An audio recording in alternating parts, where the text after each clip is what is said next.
are, where you from, what you do. I ever told you all that I love you people? I love you not just because I am here, but because you're there. And if you're not here, I can never be here. So thank you, and I love you for you always coming back to this program. My name, as always, is Ehiko Icho. I am the daughter of Agada and Onyimo. Right now, I need you to go and wake your neighbors. Ring the alarm. Tell them that it is time for the program, Generation XYZ. Come back with a snack.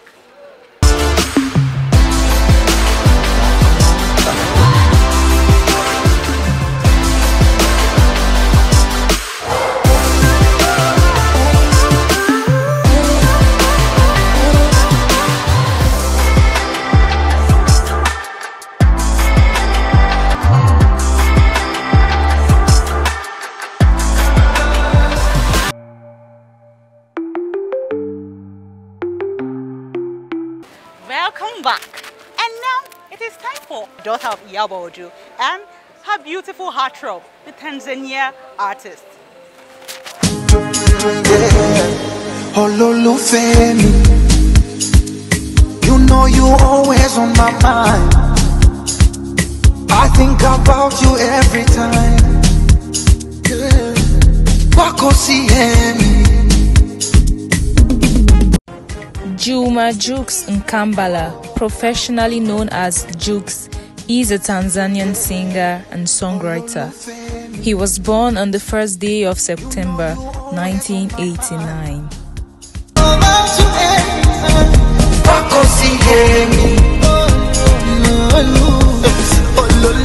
His music often revolves around the theme of love, heartbreak, and life experiences. Juma is also known for his smooth blend of bongo flavor and R&B sounds.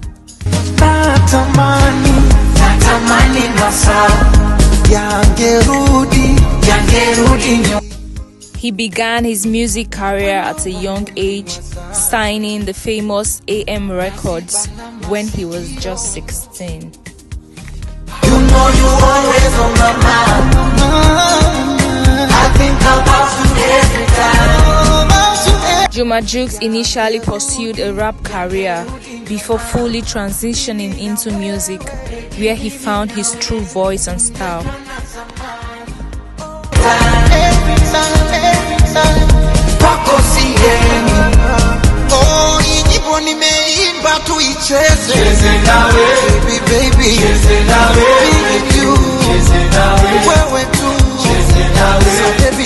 He has become one of Tanzanian top artists, releasing major hits like Sungwa with Diamond Platinums.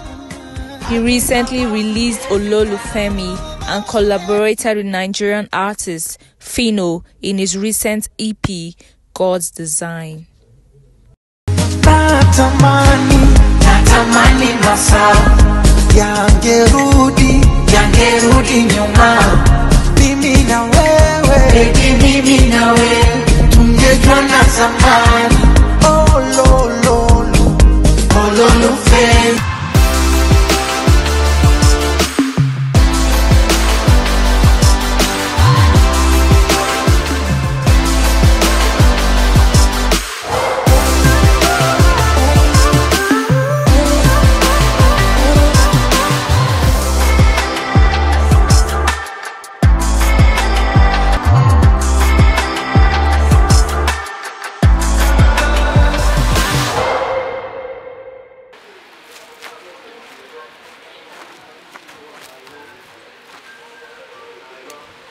Welcome back, my beautiful saints and angels. Hope you're enjoying our program thus far. Now it's time for us to take you into the world of this man who is a creative businessman. Go know it.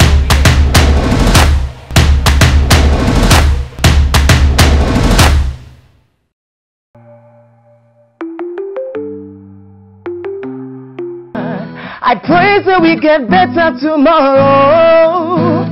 When children go, they smile at them, they grow. I told because I know say you fit, yeah. Oh, dear God, dear God. My name is Abdullahi Tayyib Abdurrahman.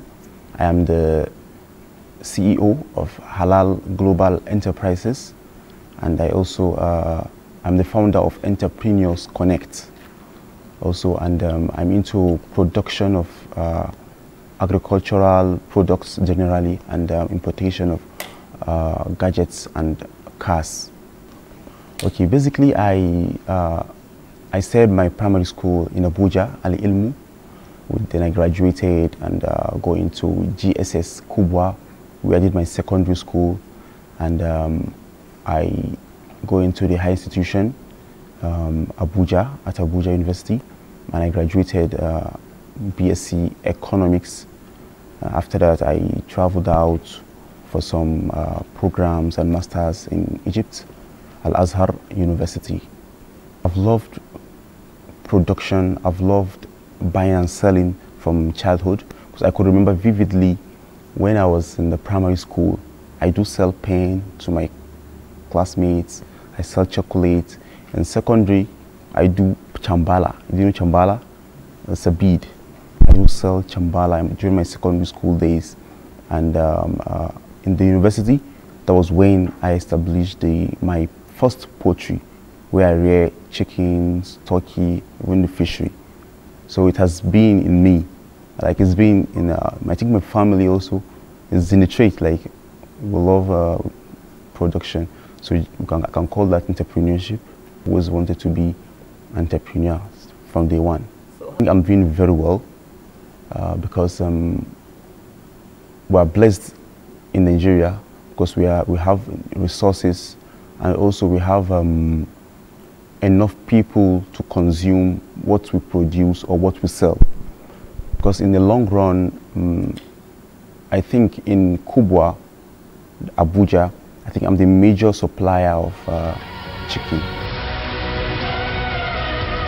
Firstly, you need to love it. You need to want to do it from your own mind, not because someone is doing it or not because you're being forced into it. Find yourself, find what you want firstly, then you go into it.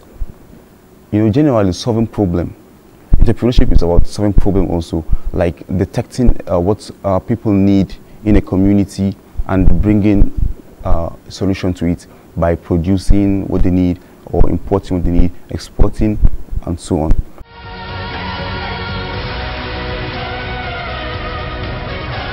Entrepreneurs Connect basically is a platform where where entrepreneurs with like mind come together to achieve a goal. So with the aspiring entrepreneurs, the successful entrepreneurs, and the small entrepreneurs, we're trying to create what we call the modern entrepreneurship, because the entrepreneurship of before and now isn't the same. Build a group of new entrepreneurs with a very, very unique mindset, because basically Entrepreneurs Connect is working more on production. I myself, I'm more of importation. So we're trying to build new young people that will be producing. We should reduce the importation. If you can see what's happening to our economy presently, one of the biggest problems is importation. Yeah, we have a Telegram channel that we join people. Basically, we have a TikTok also. You can check us there. But we're building an application on our site, Entrepreneurs Connect. We're on it presently, and I think soonest it will be available for use.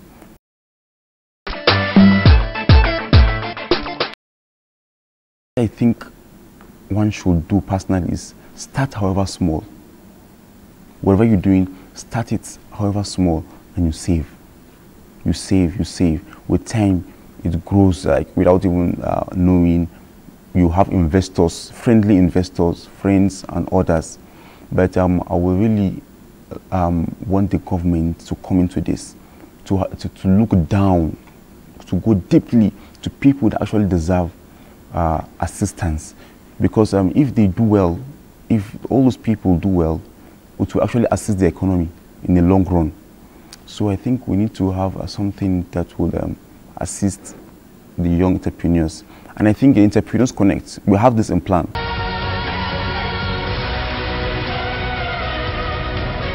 entrepreneurship is very, very profitable.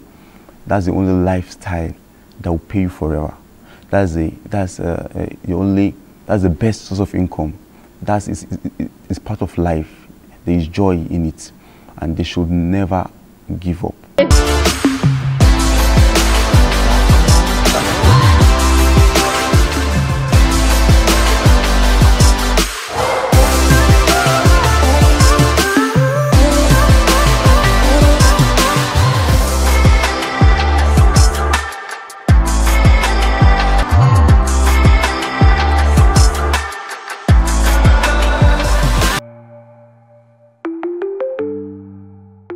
Welcome back to the program. And now it is time for one of our fan favorites, understanding the Gen Zs on fast money through the eyes of gambling. Go nowhere. Youth between the ages of 18 and 40 years troop to the center on a daily basis to invest an average of 1,000 naira and above on different rounds of the modern form of gambling, which is known as sport betting. What is the reason behind this indulgence? Nowadays, no job in the country. So this is the best way for young guys to make money in this country. It's not an easy job, bro, but I like it. I win like 10 million, 5 million. That is what I play every day. Even now, say, na gamble I'm going to play now. I want to play game. I play like almost 20 tickets you are not even chop here. What do you make me say I play with I want get more money. I play maybe in a day I will play like 3 times each day. But I no go win. Nobody enjoys gambling. This is gambling. A lot of money is coming out of your pocket. Most of these people, they don't have money to even come out. Every day they go out hustle to come and play this so that they can make something out of it. Why the idea is to make quick money? Aaron Ako, a spectator, says it promotes laziness and idleness amongst youths. I don't really find it as a source of pleasurable thing to do. When you solely depends on this type of thing and you maybe make it a source of livelihood, and you kept on playing and eventually you are not winning, you actually find out that maybe it will also lead to crime. Some FCT residents testified to how gambling has been of disadvantage to the society and is gradually becoming another source of crime. I know a lot of people involved and it has run them into big debts. So I think they should stop them. Somebody earning money through that, as if it's not pure, as if it's not genuine. It's left for some people to change their mindset that you must work before you reap. Sheson Orekwiton owns one of the viewing centers in Area 1. Doing the business is not things that everybody just feel like doing just because there is no much in the country for now. So people just go about doing normal business that you feel you can do. Although the buying and sorting process may not be easy, but the time wasted gambling would have been used judiciously, as gambling has never helped the older generation and will not also help the younger ones. Passion for it, apart from the fact that I've worked in the gambling industry for years, is the fact that the voices they're supposed to speak for underage people are not really speaking, and the voices these young people hear are the voices talking about revenues, talking about maybe their favorite celebrities, talking about how they should bet on the feelings, and the voices talking about all the employment and the good side of gambling. But the voices that should talk about the negative impact, especially as it affects young people, are not speaking. And we know that creating awareness is the start of it, because prevention is better than cure. So we start from the grassroots. These young people, we need to let them know that apart from the fact that it's illegal for anybody under the age of 18 to gamble, they should be aware that the negative impact actually affects their mental health, their physical health, their education, and predominantly their future. Okay, let's talk about the addiction. Let's talk about it. What are the bad sides of it? Why should a young guy not earn money from gambling to help his parents? Okay. Now we're going into, when you're saying young people, that's people over the age of 18. Mostly this our program is targeted at underage, the people under We're the age talking of 18. about, still talking about under Okay, 18. even those ahead, it's even those over the age of 18. There has to be an awareness that they have to gamble with what they can afford to lose. Because if that awareness is not created, they jump into this get quick rich syndrome, thinking that that's the way out. Like he pointed out, help their parents and everything. But it's a business for the operators. You can't just expect that, you go there and make all the money. What about when you lose? What about the losses? The voices of those who have been affected are silent. You hear stories of what happens to people when they are addicted. If you find yourself, unfortunately, if you find yourself in gambling and that hurts you, how do you come out of it? Is there a solution, a way out, an easy way out that you prefer? That is why we're talking. That is why there needs to be more voices to amplify this talk, because there is actually we don't even have a helpline where people can call in. We don't even have a rehabilitation center. And this is an addiction that is the same as drugs and alcohol. And out of all known addiction, it has the highest rate of suicide. But people are not talking, nobody's talking about it. The inherent harm is massive.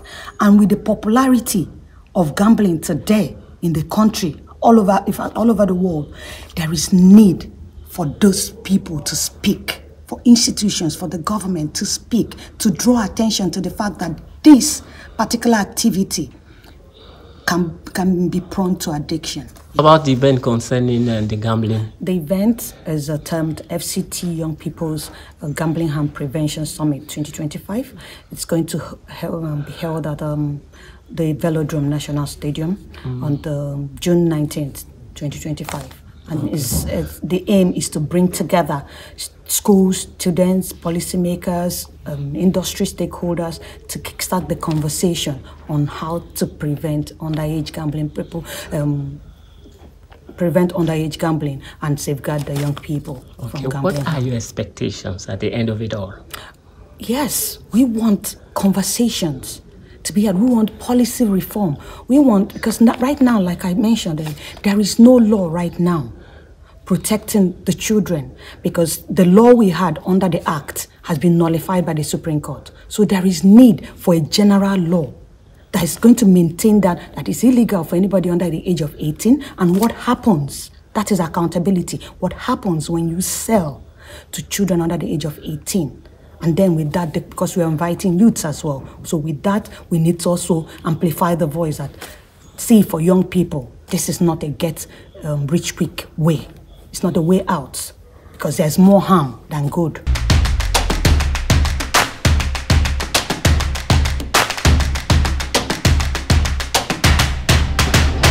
Thank you for joining us on today's series at Generation XYZ. With you is a baby girl, Eboti Bedisha. On today's segment, we'll be talking about the influencers and how they influences the Gen Z generation. Now the question, who is an influencer?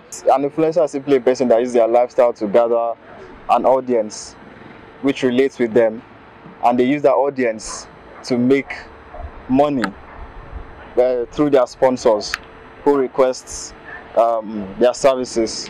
An influencer is someone who has the ability to make something trend. I'm not saying a content creator, because that's like a different topic on its own. An influencer is someone who has the ability to advertise something and make it what's the advertisement. An influencer is someone who is professional in their field and has a strong social media presence. There are a particular set of people that I know that yes, they are doing something with this influencing thing of this influencing of a thing. We have the likes of Eniola, just Eniola _. I think his full name is Enioluwa. Then we have the likes of Diana Ineje. We have Prissy. We have different people in line. She has a bag line, so she knows what she's doing. We have the likes of Diana. She does this advertisement for wigs from different shops. Do you understand? So that's her own, and she doesn't need to shout that, okay, yeah, I'm selling these wigs are nice. She basically just wears them, shows us how to install them, and just literally just snap pictures about it. So to be an influencer in this stage of ours in Nigeria and in the world presently, you need to have a very standard and consistent social media presence? Some of the popular influencers we have, just to mention briefly too, we have Eniola, Eni Official, the lip gloss guy, and then we also have Today Headnut. People usually garner towards Eni because he shows his lifestyle through the way he eats, through where he goes to, through what he wears. So it has got a lot of attention from most of the young people, the Gen Zs, seeing as that is mostly what they are all about.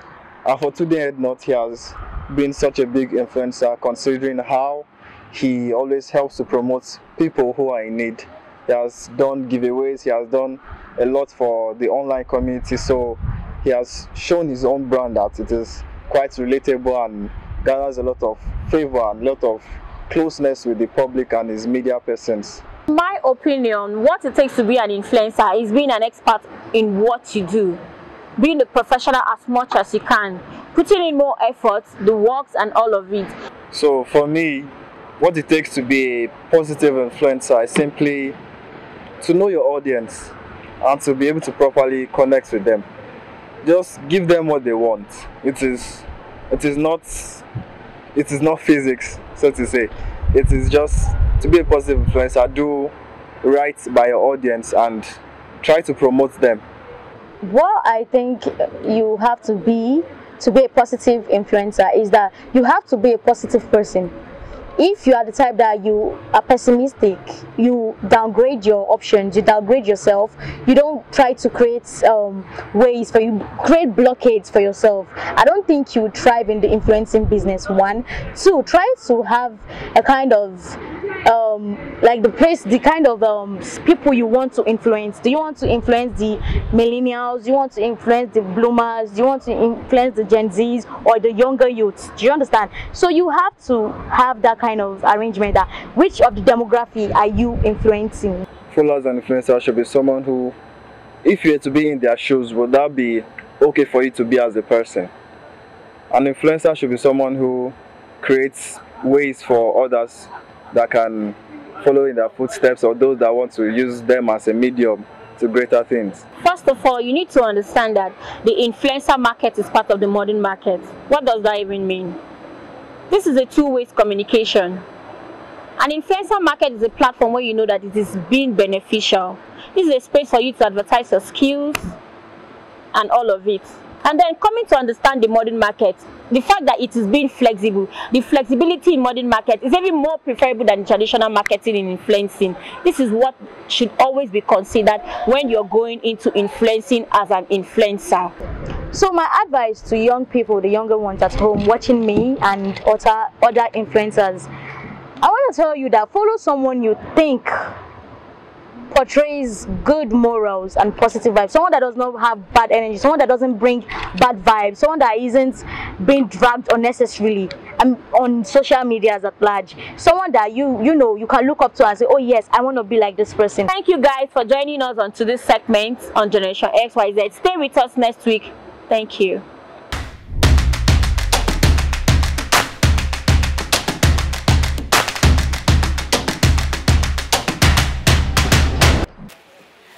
This is one of the most interesting parts of the program for me.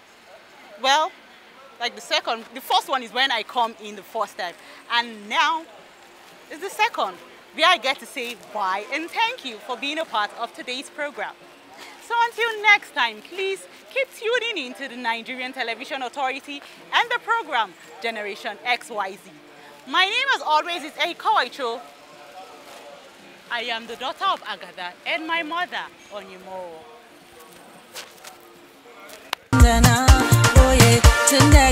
Ranar da muka haɗa ido ina mutuwan sonka sosai, sona har abada ne. Gane kai ne mallakan zuciyata, gane kai ne mallakan zuciyata, mallakan zuciyata in ba shi ba rijiya, mallakan zuciyata in ba shi ba mutuwa ne fa, mallakan zuciyata in ba shi ba rijiya. Lakan zuciyata in ba shi ba mutuwa ne fa. Tiri my love sakatin ban taɓa taliya ta mu ta ɗan yanzu da mun buga sai muga 'yan zamanin ta gobe gashi suna walawa abin kallo.